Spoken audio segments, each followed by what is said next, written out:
जय माता दी प्रिय माताओं बहनों, आप सभी को चैत्र नवरात्रि की ढेर सारी शुभकामनाएं। आज हम आप सभी को नवरात्रि व्रत की एक अलौकिक कथा का श्रवण कराने जा रहे हैं। जो भी मनुष्य इस कथा का श्रवण ध्यान पूर्वक करता है उसके समस्त दुखों का नाश हो जाता है और उसे सुख समृद्धि की प्राप्ति होती है। मित्रों, इस बार हिंदू पंचांग के अनुसार चैत्र नवरात्रि की शुरुआत 30 मार्च से हो रही है। यह पर्व जगत कल्याण आदिशक्ति मां दुर्गा के लिए समर्पित है। इस दौरान माता रानी के सभी स्वरूपों की पूजा की जाती है। नवरात्रि के पावन दिनों में जो भी नवरात्रि का व्रत करता है उसे निश्चित ही समस्त पापों से मुक्ति मिल जाती है। जो भी इस कथा को सच्चे मन से केवल एक बार ध्यान पूर्वक सुन लेता है उसके सहस्त्र पाप नष्ट हो जाते और माता रानी की कृपा से उसे धन धान्य और संतान सुख की प्राप्ति होती है। तो चलिए मित्रों, आपका ज्यादा समय नष्ट न करते हुए आज की इस अलौकिक कथा को प्रारंभ करते हैं। एक समय की बात है, भगवान शिव जी कैलाश पर्वत पर ध्यान मग्न होकर बैठे हुए थे। उसी समय कैलाश पर्वत पर एक दिव्य आलोक प्रकट हुआ। हाथ में वीणा धारण किए नारायण नारायण का जाप करते हुए देवर्षि नारद जी अपने अनोखे हास्य भाव और जिज्ञासा से भरकर भगवान शिव जी की ओर बढ़ रहे थे। उनके प्रत्येक चरण स्पर्श से हिम पर नंदन वन की महक फैल रही ही थी। देवर्षि नारद जी के आगमन की आहट पाकर भगवान शिव जी अपने आंखें मंद मुस्कान के साथ खोलते हुए देवर्षि नारद जी से कहते हैं, हे नारायण भक्त, आपका कैलाश पर स्वागत है। कहिए, आज किस प्रयोजन से कैलाश पर आना हुआ? अवश्य ही आप कोई महत्वपूर्ण समाचार लेकर आए होंगे।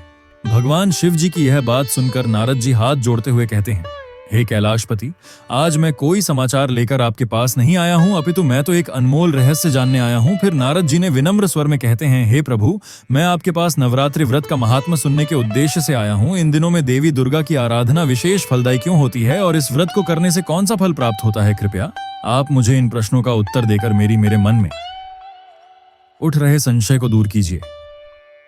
नारद जी के प्रश्नों को सुनकर भगवान भोलेनाथ मंद मुस्कान के साथ बोले, हे ब्रह्मानंदन, आज आपने उत्तम प्रश्न किया है।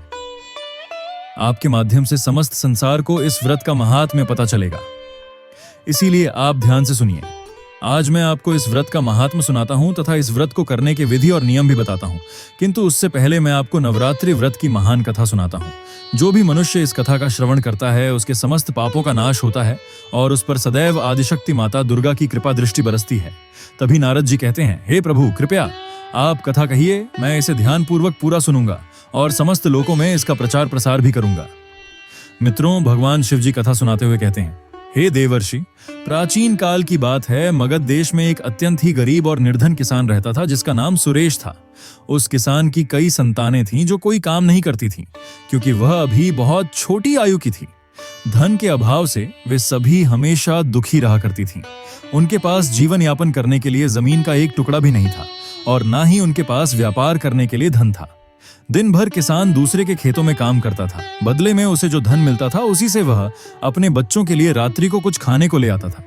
वह किसान थोड़ा थोड़ा भोजन अपनी संतानों को खिला देता था और जो कुछ भी बच जाता उसी से अपना पेट भर लेता था।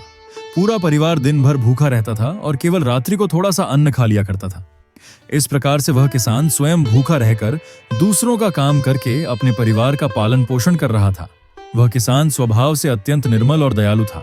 वह धर्मपरायण, शांत, सदाचारी, सत्यवादी, क्रोध न करने वाला, धैर्यवान और अभिमान रहित था। वह प्रतिदिन देवताओं और पितरों का पूजन करता था। अपने द्वार पर आए हुए अतिथियों का आदर सम्मान मान करता था और उन्हें भोजन कराने के बाद जो कुछ भी बच जाता उसी से अपना गुजारा चला लिया करता था। कुछ समय बीतने के बाद एक दिन एक तपस्वी ब्राह्मण महात्मा उस सुरेश नाम के किसान के घर पर आए। सुरेश ने ब्राह्मण महात्मा को जो कुछ भी उससे हो सका उसने महात्मा को दान दिया और उनका स्वागत सत्कार्य किया। उसके बाद सुरेश ने हाथ जोड़कर प्रणाम करके अत्यंत व्याकुल मन से अपने मन की व्यथा सुनाते हुए साधु महा से बोला, हे ब्राह्मण देवता, यदि आप हमारे अतिथि धर्म से प्रसन्न हैं तो क्या हम आपसे कुछ पूछ सकते हैं? सुरेश की यह बात सुनकर वह ब्राह्मण कहने लगा, हे पुत्र, आपकी चर्चा तो नगर में चारों तरफ है कि आप एक महान दानी हैं और पुण्यात्मा हैं। आप अतिथियों का स्वागत सत्कार अत्यंत ही प्रेम भाव से करते हैं। इसी कारण से मैं आपके पास आया हूं। कृपया आप संकोच न करते हुए आपकी जो भी शंका हो पूछ लीजिए। तब वह किसान हाथ जोड़कर करुण स्वर में कहता है, हे ब्राह्मण देवता, कृपया करके आप मुझे बताइए कि मेरी दरिद्रता का नाश निश्चित रूप से कैसे हो सकता है। इस दरिद्रता के कारण मैं अपने परिवार का भरण पोषण नहीं कर पा रहा हूँ। मैं बहुत परेशान रहता हूँ। हे ब्राह्मण देवता, मुझे धनवान बनने की तनिक भी अभिलाषा नहीं है। मैं तो बस इतना चाहता हूँ कि मेरा परिवार 2 वक्त का भोजन पा सके और मैं अपने परिवार का पालन पोषण करने के लिए समर्थ हो जाऊं। मेरे पुत्र पुत्रियां भूख से पीड़ित होकर भोजन के लिए बहुत रोते हैं, मुझसे उनका यह दुख देखा नहीं जाता। मित्रों, आगे उस किसान ने रोते हुए सन्यासी महात्मा से कहा, हे ब्राह्मण देव, आज मैंने अपने रोते हुए बालकों को घर से निकाल दिया है और वे कहीं चले गए हैं, इसीलिए मेरा हृदय शोक की अग्नि में जल रहा है। धन के अभाव में मैं क्या करूं, मेरी पुत्री भी विवाह के योग्य हो गई है। नगर के लोग मुझे ताने मारते हैं, किंतु मैं कर भी क्या सकता हूं। मेरे पास इतना धन भी नहीं है कि मैं अपनी बेटी का विवाह कर सकूं और उसका कन्यादान अपने हाथों से कर सकूं। हे ब्राह्मण देव, इसी कारण से मैं चिंतित हूं। हे दया निदान, आप तो विद्वान और तपस्वी हैं, कृपया आप मेरी इस समस्या का समाधान कीजिए। मुझे विश्वास है कि आप अवश्य मेरी मदद करेंगे। मित्रों, इस प्रकार से उस किसान के द्वारा याचना करने पर उस ब्राह्मण ने बड़ी ही प्रसन्न पूर्वक उस किसान से कहा, हे पुत्र, मैं तुम्हारे दुख का कारण समझ चुका हूं, तुम चिंता मत करो। मैं तुम्हें अवश्य ही इसका समाधान बताऊंगा। तुम अब नवरात्रि के व्रत का अनुष्ठान करो। इसमें तुम मां भगवती की पूजा उपासना और हवन करो। सुबह शाम आदिशक्ति मां दुर्गा के मंत्रों का उच्चारण करो। इससे तुम्हारे सभी कार्य सिद्ध हो जाएंगे। तुम्हारी दरिद्रता नष्ट हो जाएगी। तुम्हारे घर में सुख समृद्धि का आगमन होगा। जो भी मनुष्य नवरात्रि व्रत करता है उसके सभी मनोरथ पूर्ण हो जाते हैं। यह व्रत सदा ज्ञान और मोक्ष देने वाला है, सुख तथा संतान की प्राप्ति देने वाला है एवं शत्रुओं का पूर्ण रूप से विनाश करने वाला है। मित्रों, आगे की कथा सुनाते हुए भगवान शिव जी नारद जी से कहते हैं, हे देवर्षि, इस प्रकार से उस सन्यासी महात्मा ने नवरात्र के व्रत का महात्म्य उस किसान को सुना दिया, जिसे सुनकर वह किसान बहुत प्रसन्न हुआ और उसने उस ब्राह्मण को अपना गुरु मान लिया और उससे देवी के मंत्र की दीक्षा ली। तत्पश्चात उस किसान ने अत्यंत भक्तिपूर्वक नवरात्रि में उस मंत्र का जाप किया और अनेक विधि तथा उपायों से मां भगवती का पूजन किया। इस प्रकार से उस किसान ने कई वर्षों तक नवरात्रि के व्रत का अनुष्ठान किया। फिर अंतिम दिन अर्धरात्रि आने पर साक्षात मां दुर्गा ने उस किसान को दर्शन दिए और कहा, हे पुत्र, मैं तुम्हारी भक्ति और पूजा से अत्यंत प्रसन्न हुई। तुम्हें जिस वर की कामना है निसंकोच होकर मांग लो। तुम्हें जो चाहिए वह मैं तुम्हें प्रदान करूंगी। साक्षात मां दुर्गा को अपने सम्मुख देखकर वह किसान घबरा गया। उसे अपनी आंखों पर यकीन नहीं हो रहा था। उसकी आंखों से खुशी के आंसू झलक लगे। मां दुर्गा के उस अद्भुत दिव्य स्वरूप को देखकर वह किसान हर्ष से उत्साहित होने लगा। फिर उस किसान ने माता दुर्गा को प्रणाम करके कहने लगा, हे देवी मां, मैं आपके दर्शन करके धन्य हो गया। आपके इस अलौकिक स्वरूप को देखकर मेरे सभी कष्ट दूर हो गए। हे माता, आपके दर्शन अत्यंत दुर्लभ है। आप तो त्रिलोक सुंदरी, सर्वशक्तिमान और समस्त संसार की जननी हैं। मुझ जैसे साधारण भक्त को आपने दर्शन देकर बहुत बड़ा उपकार किया है। हे देवी मां, अब मेरे मन में कोई कामना नहीं है। आपके दर्शन से ही मेरे सारे दुख मिट गए हैं। बस केवल मुझ पर इतनी कृपा कीजिए कि मेरे पुत्र पुत्रियों को पर्याप्त भोजन प्राप्त हो जाए, जिससे उन्हें नित्य भूखा न सोना पड़े। सुरेश की विनम्रता और उसकी निराश्रित स्थिति देखकर मां दुर्गा ने मधुर मुस्कान के साथ कहा, हे पुत्र, मैं तुम्हारी सच्ची भक्ति और तुम्हारे तप से प्रसन्न हूं। तुम्हारी दरिद्रता का अब अंत होगा। तुम्हारा घर धन धान्य से भर जाएगा और तुम्हारे परिवार की सारी समस्याएं समाप्त हो जाएंगी। तुम्हारे बच्चों को भी अच्छा भविष्य मिलेगा और तुम्हारी पुत्री का विवाह जल्द ही होगा। मैं तुम्हें यह वरदान देती हूं। मित्रों, इतना कहने के बाद उस स्थान पर एक दिव्य प्रकाश उत्पन्न हुआ और देवी दुर्गा अंतर्ध्यान हो गई। उसी क्षण सुरेश किसान का घर प्रकाश से भर गया और उसकी दरिद्रता समाप्त हो गई। देखते ही देखते उसके छोटे से घर की जगह एक विशाल महल खड़ा हो गया। उस महल में स्वर्ण मणियों और बहुमूल्य रत्नों का भंडार भर गया। उसकी सारी संतानें यह अद्भुत दृश्य देखकर खुशी से तृप्त हो गईं। मित्रों, सुरेश के पास अब न केवल अपने परिवार के लिए अन्न था, बल्कि वह दूसरों की भी मदद कर सकता था। कुछ दिनों बाद उस किसान ने अपनी पुत्री के लिए एक अच्छा सा वर देखकर उसका विवाह कर दिया। मित्रों, इतना धनवान बनने के बाद भी उस किसान ने अपनी भक्ति और श्रद्धा को कभी नहीं छोड़ा।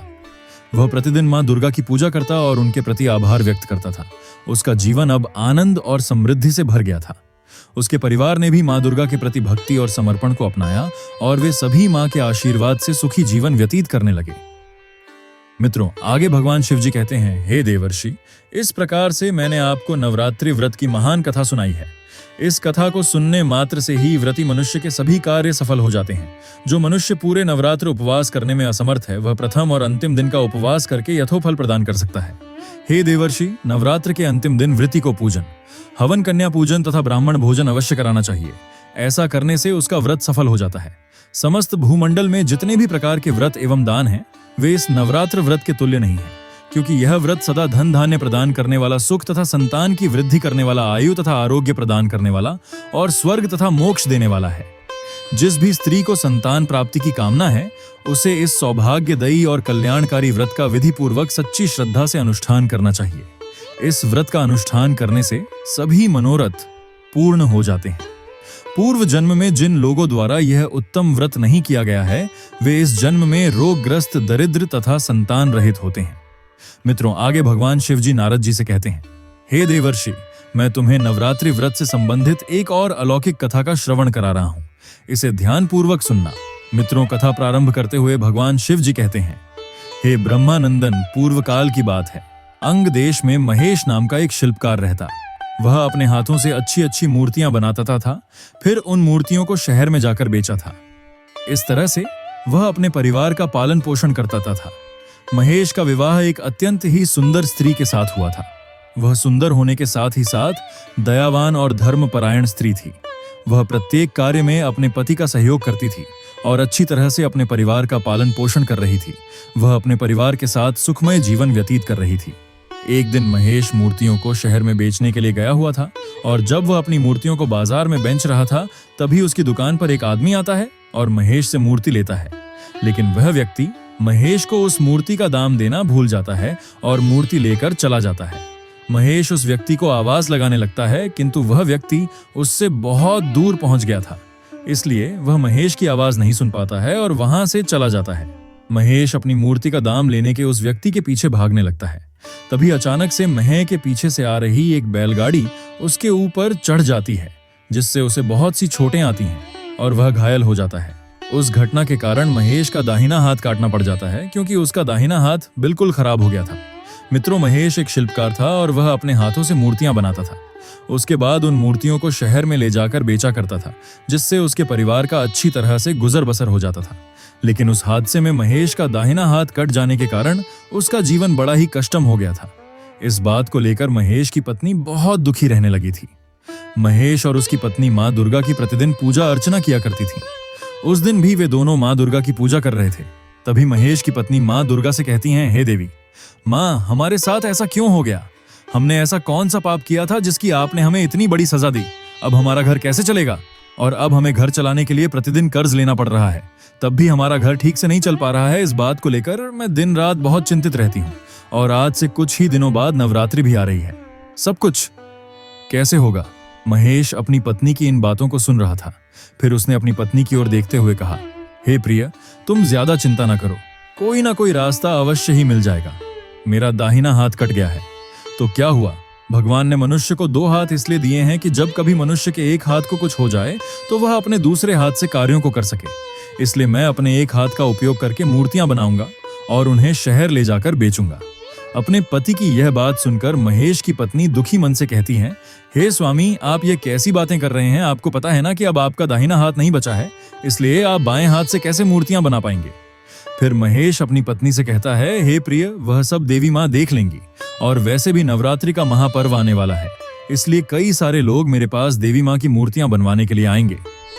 लेकिन अगर मैं ऐसे ही घर में बैठकर अपना हाथ कट जाने का शोक मनाता रहा तो मैं कुछ नहीं कर पाऊंगा और मैं अपने परिवार का पालन पोषण भी नहीं कर पाऊंगा, जिसके लिए मुझे दुकान पर जाना ही पड़ेगा। अपनी पत्नी से इतना कहकर महेश बड़े ही आत्मविश्वास के साथ अपनी दुकान पर चला जाता है और अपनी दुकान पर पहुंचकर वह अपने मन में सोचने लगता है कि आज से ही मुझे वापस अपना काम शुरू कर देना चाहिए, क्योंकि नवरात्रि आने में ज्यादा दिन नहीं बचे हैं। इसलिए मैं अगर एक भी मूर्ति नहीं बना पाया तो मुझे और मेरी पत्नी को भूखा रहना पड़ेगा। लेकिन अगर मैंने किसी भी तरह से एक मूर्ति बना ली तो उसे बेचने पर कुछ तो धन मिल ही जाएगा, जिससे मेरे परिवार का पालन पोषण हो जाएगा। अपने मन में इतना सोचकर महेश मूर्ति बनाने लगता है, लेकिन उसका दाहिना हाथ कट जाने के कारण उसे मूर्ति बनाने में बहुत परेशानी हो रही थी, क्योंकि एक हाथ से मूर्ति बनाना बहुत ही कठिन काम होता है। मित्रों, महेश मूर्ति को बार बार बनाता और वह मूर्ति बार बार बिगड़ जाती थी और अच्छी नहीं बन पाती थी। महेश प्रतिदिन अपनी दुकान पर पहुंचकर अपने एक हाथ से मूर्ति बनाने का प्रयास करता रहता था, किंतु उसने हिम्मत नहीं हारी। धीरे धीरे वह मूर्तियों को बनाने लगता है। मूर्तियां को बनाने के बाद महेश अपने घर वापस चला आता है। तब उसकी पत्नी उससे कहती है, हे स्वामी, क्या हुआ? देवी माँ की मूर्तियां अभी तक तैयार नहीं हुई। अपनी पत्नी की बात सुनकर महेश अपनी पत्नी से कहता है, हे प्रिय, मैं कोशिश तो बहुत कर रहा हूँ, लेकिन मूर्तियां अभी तक पूरी नहीं बन पाई हैं। फिर महेश की पत्नी उससे कहती हैं, आप देख लीजिए, आज शाम तक का ही समय है, अगर पूरी मूर्तियां बन जाएंगी तो सही है, नहीं तो हमें काफी देर हो जाएगी, क्योंकि सभी लोगों ने नवरात्रि के लिए मूर्तियां खरीद ली हैं। फिर महेश अपनी पत्नी के कहने पर मन में एक आश लेकर अपनी दुकान की ओर दोबारा से निकल जाता है और देवी माँ की अधूरी मूर्तियों को पूरा करने में लग जाता है। महेश को उन मूर्तियों को बनाते हुए सुबह से शाम हो जाती है, लेकिन अंत में वह मूर्तियों को बना देता है। फिर महेश अपने मन में देवी माँ का धन्यवाद करते हुए कहता है, हे देवी माँ, अब मूर्ति बनकर तैयार हो गई है, अब मैं इन मूर्तियों को बाजार में ले जाकर बेच देता हूँ, जिससे मुझे कुछ धन मिल जाएगा, तो मेरे घर की थोड़ी बहुत स्थिति सुधर जाएगी। मित्रों, महेश अपने मन में यह सोच ही रहा था कि तभी अचानक से उसकी दुकान पर एक छोटी सी बच्ची आ जाती है और वह छोटी बच्ची महेश से कहती है, भैया, क्या आप मुझे एक देवी माँ की मूर्ति दे सकते हैं? क्योंकि मैं इस नवरात्रि देवी माँ की स्थापना करूंगी, इसीलिए अगर आप मुझे एक देवी माँ की मूर्ति दे देंगे तो आपका मेरे ऊपर बड़ा उपकार हो जाएगा। उस छोटी लड़की की बात सुनकर महेश उस छोटी बच्ची से कहता है, हे पुत्री, यह मूर्ति बेचने के लिए है, इसलिए मैं आपको यह मूर्ति ऐसे नहीं दे सकता हूँ।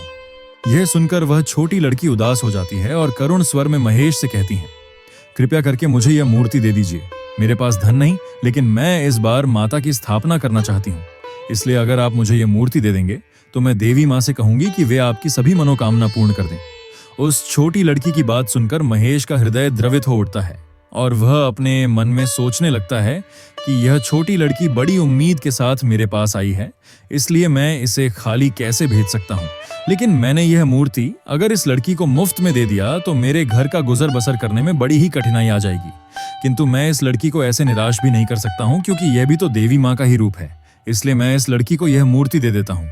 अपने मन में इतना सोचकर महेश उस छोटी सी बच्ची से कहता है, यल्लो पुत्री, तुम ही यह मूर्ति रख लो, मैं बेचने के लिए दूसरी बना लूंगा।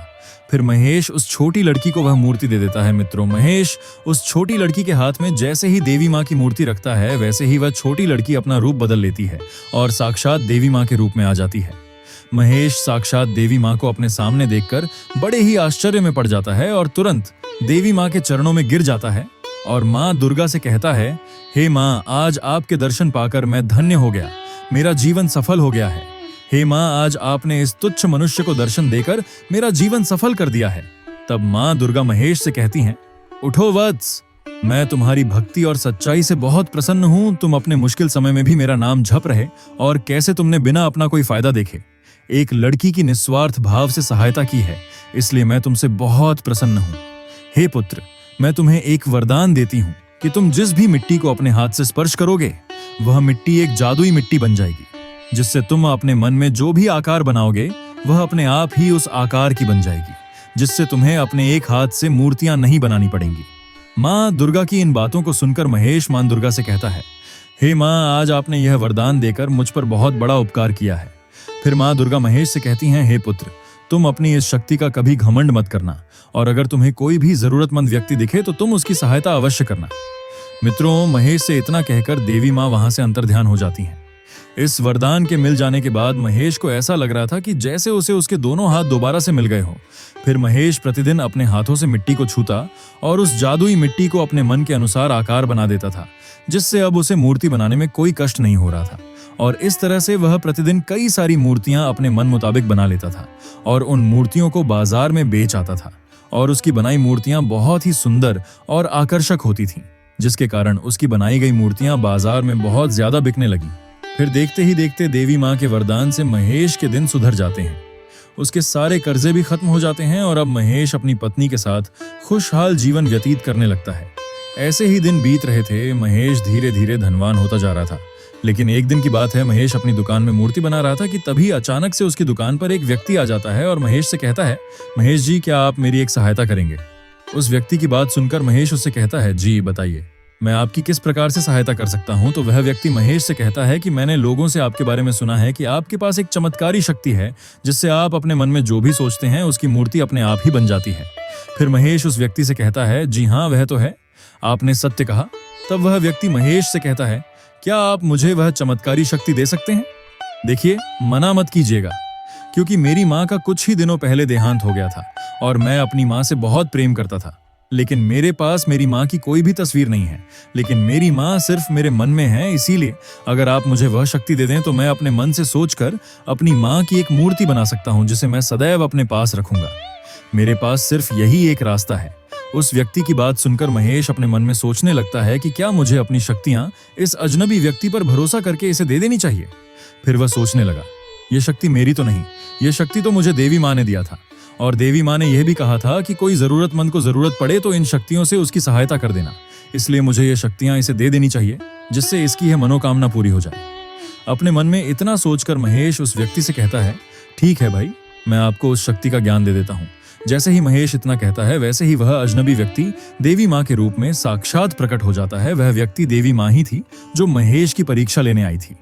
देवी माँ को देखकर महेश उनके चरणों में गिर जाता है। तब माँ दुर्गा महेश से कहती हैं, उठो वत्स, तुम अपनी परीक्षा में सफल हुए। मैं तो यह देखने आई थी कि कहीं तुम मेरी बताई बातों को भूलकर इन शक्तियों पर अपना अधिकार तो नहीं जता रहे हो, लेकिन तुमने मुझे अपनी सच्चाई व ईमानदारी से फिर से प्रसन्न कर दिया है। इसलिए हे पुत्र, मैं तुम्हें वरदान देती हूँ कि तुम्हारी सभी मनोकामनाएं अवश्य पूर्ण हो जाएंगी, जिससे तुम कभी भी गरीब नहीं रहोगे। महेश से इतना कहकर माँ दुर्गा वहां से अंतर्ध्यान हो जाती है। फिर महेश अपनी पत्नी के साथ सुखपूर्वक से अपने जीवन का निर्वाहन करने लगता है। मित्रों, आगे भगवान शिव जी कहते हैं, हे देवर्षि नारद, इस प्रकार से आज की यह कथा समाप्त हुई। आशा करते हैं आपको नवरात्रि व्रत का महात्म्य समझ में आ गया होगा। भगवान शिव जी के मुख से यह बात सुनकर नारद जी भाव विभोर होकर कहते हैं, हे प्रभु, आपके मुख से इन कथाओं को सुनकर मैं धन्य हो गया। मैं इन कथाओं को तीनों लोकों में प्रचार करूंगा और नवरात्रि व्रत का महात्म्य सुनाऊंगा। इतना कहकर नारद जी भगवान शिव जी को प्रणाम करके देवलोक की ओर प्रस्थान कर जाते हैं। मित्रों, इस प्रकार से आज की यह कथा समाप्त हुई। आशा करते हैं आपको यह कथा पसंद आई होगी। एक बार श्रद्धा से जय मां दुर्गा, जय माता रानी अवश्य लिखे प्रिय मित्रों। वीडियो देखने के लिए आप सभी का बहुत बहुत धन्यवाद।